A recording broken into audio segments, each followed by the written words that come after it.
Something is happening across West Africa, something that has leaders worried and citizens excited. And right now, all eyes are on one country, Burkina Faso, and one man, Captain Ibrahim Traore. But while Burkina Faso rises, another country, Nigeria, is showing signs of tension, because behind closed doors, word is spreading that some members of the Nigerian military.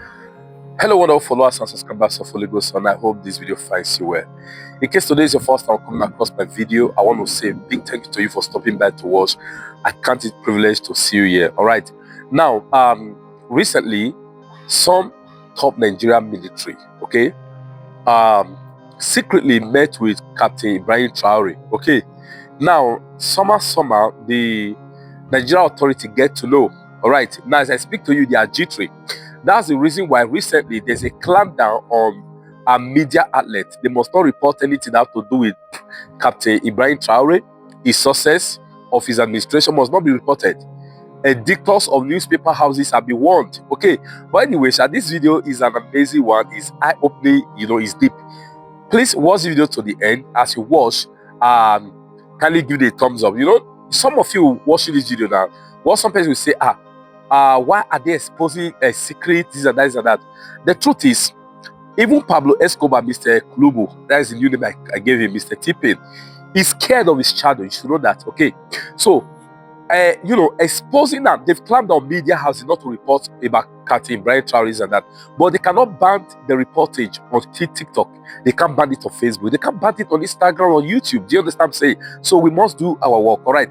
As you watch the video, can you give it a thumbs up? Please endeavor to share. I will see you in my next video. Thank you.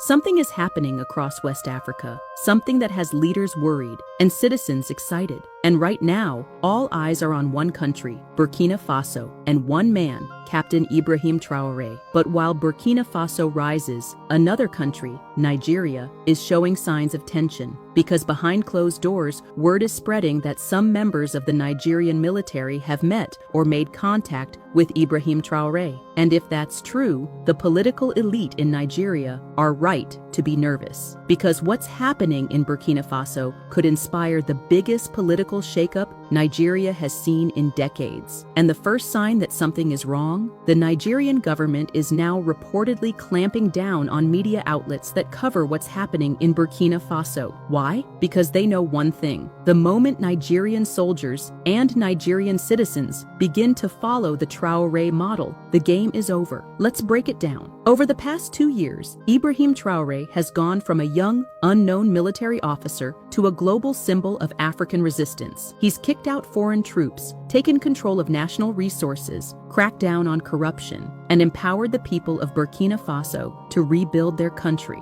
with their own hands. He doesn't fly around the world begging for loans. He doesn't live in golden palaces or throw billion-naira weddings. He walks with his soldiers. He visits construction sites. He tells the truth, even if it upsets the West. And that's exactly why many young African soldiers see him as a blueprint. They're watching, learning, and in some cases, reaching out. That brings us to the new development that has set alarm bells ringing across Abuja. According to reports floating through diplomatic and regional security circles, some Nigerian military personnel have made contact with representatives of Traore's transitional government. The details are limited, but what's being whispered is this: there have been informal discussions, there is military admiration, and some in the Nigerian military are asking questions. What if we did the same? Now, the moment a government hears its military asking that kind of question, it panics. That's why, reportedly, the Nigerian government has started putting pressure on local media not to highlight Traore's achievements. If you're a journalist, you know what I mean. Suddenly, news about Burkina Faso disappears from the front pages. Videos of Traore's speeches are quietly removed. Pro-Burkina content is flagged or shadow banned. Editors are told, be careful what you promote. That's not a coincidence, it's fear. Because for the first time in a long time, an African military is not staging coups to install puppets, but to empower people. And Nigeria's political class, built on decades of corruption, foreign dependence, and elite comfort, knows they are vulnerable if that idea spreads. Think about it. What if Nigeria had its own version of Traore? What if a young, patriotic, fearless leader rose up, not to rule forever, but to clean house, take back stolen wealth, end foreign exploitation, and give power to the people. It wouldn't take long before the system cracked. And that's exactly what the current government fears. Now let's be clear, Nigeria is not Burkina Faso. The population is bigger, the political system is more complex, the military has different factions, the ethnic and regional dynamics are deeper, but the frustrations, they are the same. A broken economy, sky-high unemployment, political elites who are disconnected from the streets, foreign companies draining the country's resources, youth who feel like they have no future. All of these issues exist in Nigeria, and many people believe that the current leadership has failed to fix them. So, when the average Nigerian sees videos of Traore walking among his soldiers, kicking out exploiters, standing firm before the West, it's not just inspiring, it's threatening to those in power, because it gives people a new image of leadership, one that doesn't need age,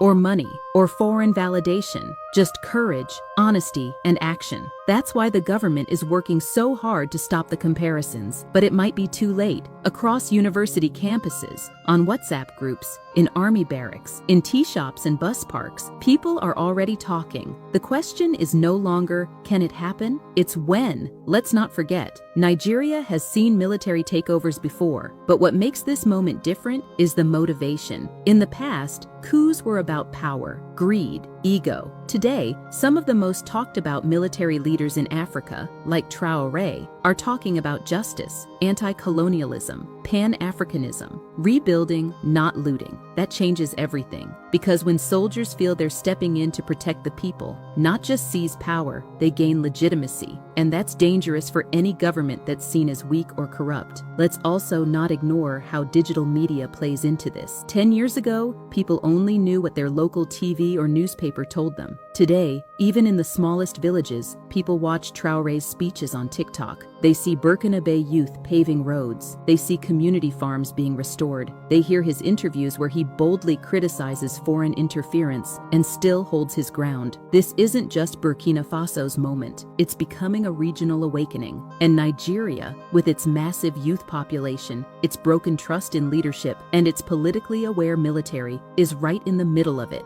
That's why the clampdown is happening. It's not just about censoring news. It's about trying to stop an idea. The idea that Africa can fix itself without begging. The idea that soldiers can serve the people, not just themselves. The idea that we don't need to copy Europe's system to have dignity. But here's the truth. You can censor headlines, you can delete posts, you can intimidate journalists, but you can't unsee what people have already seen. Traore has planted a seed, and it's growing faster than anyone expected. Now, will Nigeria follow the same path? No one knows for sure, but what's clear is that the political elite in Abuja are nervous, and when politicians start fearing their own soldiers, it's a sign that they've lost touch with reality. It's also a sign that something big may be coming. To the Nigerian people watching this, stay informed. Don't fall for media silence. Ask the hard questions. What is it about Traore that your government doesn't want you to see? Why are they afraid of the comparison? Why do they fear an idea that promotes local development, anti-corruption, and sovereignty? And to the soldiers watching, remember your oath. You swore to protect the people, not protect privilege. And to everyone else across the continent, this isn't just about Nigeria or Burkina Faso. This is about Africa waking up. Waking up from 60 years of dependency, waking up from leadership that only looks upward, never around, waking up from the lie that we must always ask for permission.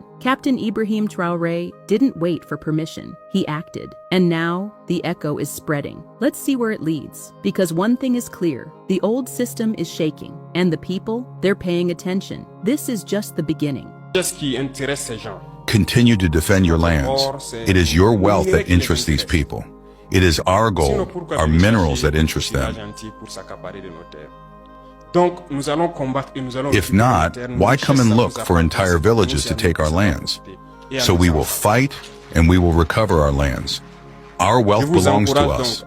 It is to us that it will benefit and to our children. So I encourage you to keep in mind that this war is to get us out of slavery. Either we accept to fight or we remain slaves forever, I tell you once.